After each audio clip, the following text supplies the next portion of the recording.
ஊரு சின்னத்தமேட்டிப்பட்டி. இந்த கடை இருக்கிறதுனால எங்க பிள்ளை குட்டிகளுக்கு நாங்க பொண்ணு உருசு நாங்க நடக்க முடியல. என்ன போறாங்க அகராத பேசுறாங்க. பொம்பளை பிள்ளைய வந்தா ஆமணத்தோட உட்காடுறாங்க.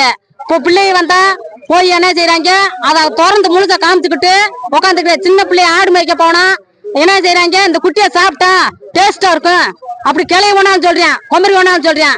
இங்க வந்து தண்ணி குடிச்சா பாரு, எங்க வீட்டுல எங்க ஊர்ல வந்து சின்னத்தமேட்டிப்பட்டில ஒரு சாணம் ஆம்பளைன்னு யாருமே இல்ல. வெளியே வந்து நாங்க வேறே இல்ல, நாங்க இருக்கிறது வந்து பொம்பளை தான் இருக்கோம். பெரிய ஆளு யாருமே கருத்தான யாருமே இல்ல. அதனால நாங்க பொம்பளை வரைக்கும் போக முடியல. எங்கனால எங்க எதுவும் செய்ய முடியல. நாங்க 1க்கு 3 தான் 4 ஏதோ 4 ஷிஃப்ட் கொடுத்துட்டோம், மனு கொடுத்துட்டோம். எங்க போயிட்டு எங்கனால எடுக்க முடியல.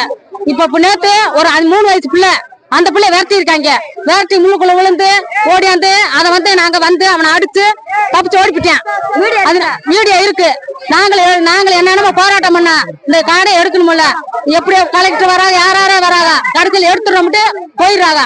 எங்கனால பொம்பளை பிடிச்சு இந்த பக்கம் போகல. ஆட்டு போனாலும் கெடுத்தேன், மழை போனாலும் கெடுத்தேன். அன்னாட கூலி வேலை வந்து 10 ரூபாய்க்கு 5 ரூபாய்க்கு நாங்க வேலை செய்யறோம்.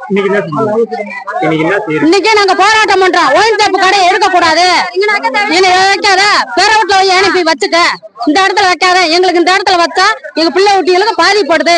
5 வயசு போய் குடிக்கிறேன், 8 வயசு போய் குடிக்கிறேன், 10 வயசு போய் குடிக்கிறேன்.